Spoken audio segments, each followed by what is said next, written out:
Good morning, YouTube. Today I'm bringing you another battle against my apprentice Nolan. The team that I'm using in this particular battle happens to be the very first team I ever created in Pokemon history, so when I look at my team I really realize that it doesn't have great coverage at all in today's metagame, so this battle's going to be a little rocky. That's what I'm thinking. It's going to be rocky, and looking at his team, pretty much his team counters a lot of my team. Like, for example, if his Landorus is Scarf, then it can deal with half of my team. Deoxys defense can pretty much wall my entire team, except the Alakazam.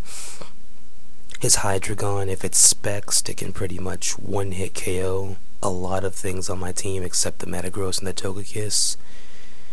His Cloyster, if it gets up a Shell Smash, it can basically destroy everything within one move except the Metagross. Ferrothor can block half the team with ease, and Celebi can block about half the team as well. So yeah, I really didn't make very good teams back in the day. And this is actually a team that I made in 4th gen. That's why it has like no 5th gen stuff, but I was pretty much thinking, well, my Flygon is Scarfed, and it's really my best lead, since I'm like, this team really doesn't have anything else to begin with, because if he begins with any of this team's main counters, then I'll be at a major disadvantage. So here he's just going to send in his Tigger as I send in Necroswat, and automatically I'm thinking just to go for the U-turn, because it may be Scarfed and it may have Hidden Power Ice, or it may just go for the U-turn of its own. So I just send in Sunkiss knowing I can take several Hidden Power Ice since I'm a special tank, and he does go for the U-turn. So I'm still not sure if it's Scarfed just yet, but he's going to send in his Cloyster. And here I'm all thinking he's probably going to predict me to switch out, so I stay in and go for the Thunder Wave, and he's just going to go for the Rock Blast. So he predicted me to switch out into, I guess, something that would resist ice, per se, and this Thunder Wave, I thought it was worth it. Just in case it wanted to Shell Smash, then I would Air Slash, flinch it, or force it out. So now I know that he's most likely going to switch, and I figured that he would switch into his Deoxys defense. You know, what better Pokemon to switch into? And I'm just going to go for the Roost since I want Sunkiss to stay close to full health. And pretty much I'm thinking, well, this guy could have Taunt. Just about every defense Deoxys I faced has Taunt. So he does go for the Taunt, and I just go for the Air Slash, but this Air Slash really does nothing.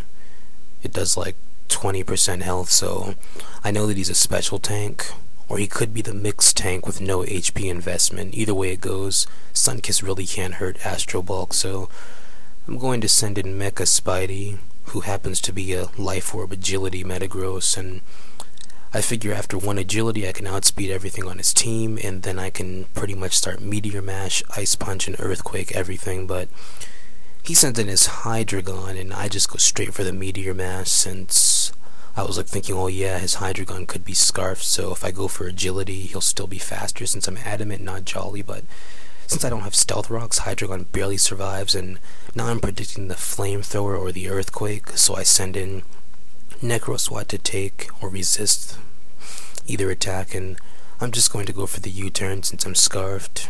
If he decided to switch, I would have had switch advantage and all that stuff, so he just decided to stay in. And now I'm going to send in Full Course as he sends in Dark Pixie. I wanted to bait him to bring in his Celebi because Full Course has Signal Beam, but even though it does damage times 4, his Celebi must be running some special defense. It's gotta be running special defense since it survived that. And he's gonna go for the Heal Bell to heal his Cloyster up, so here I just go for another Signal Beam, not wanting to overpredict him sending in Ferrothorn. I figured that he would, but I could afford to play safe that particular turn, so I'm going to call back Full Course and send in Mojo Jojo, and he's going to make an excellent prediction and go straight for the Thunder Wave. So he could have went for the Gyro Ball, but Thunder Wave actually, it was an excellent prediction, but it didn't really matter because this Flamethrower is going to destroy the Ferrothorn. So that worked out well for me, that I did not get para-hacked and that I was still faster. But Mojo Jojo's pretty much destroyed from this point, as he's going to go for the Rock Blast. So yeah, the Thunder Wave actually did matter when it comes down to it.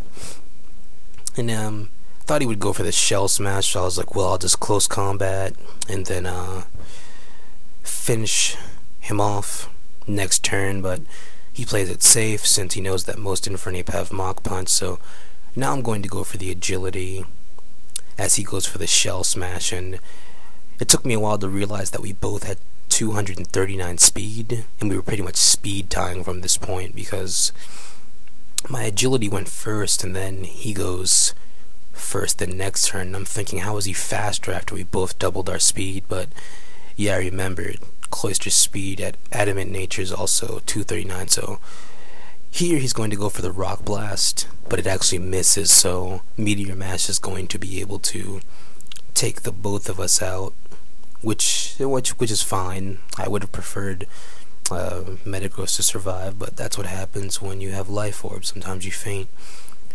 So he sends in Ticker, I sent in Full Course. Shouldn't have sent in Full Course, should have sent in the Necro Swat or the Kingdra, but he knows I'm going to switch, so he just goes straight for the U-turn. So that was a good play on his part, instead of going for the Earthquake, making him waste a turn. And now he's going to send in Astral Bulk.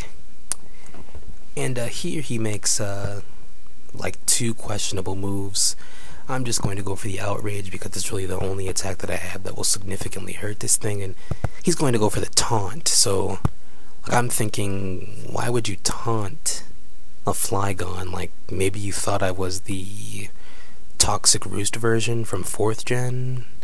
And then he goes for the Mirror Coat, forgetting that Outrage is a physical attack. So yeah, you definitely have to catch up on your studying, Nolan, definitely. Because your Deoxys D could have basically walled my entire team from this point. It really could have, because all I had left was Kingdra, Alakazam, and Togekiss. And now I'm going to go for the Outrage again, fortunately breaking through the confusion, as he's going to go for the U-turn again. So I guess he didn't have Hidden Power Ice, or if he did, he didn't see the point of using it. And he's going to send in Dark Pixie from this point. And I'm just going to go ahead and send in the King Arthur, since from this point I'm just like, well, King Arthur can outrage his Dark Pixie, and it can outrage and finish off his Landorus.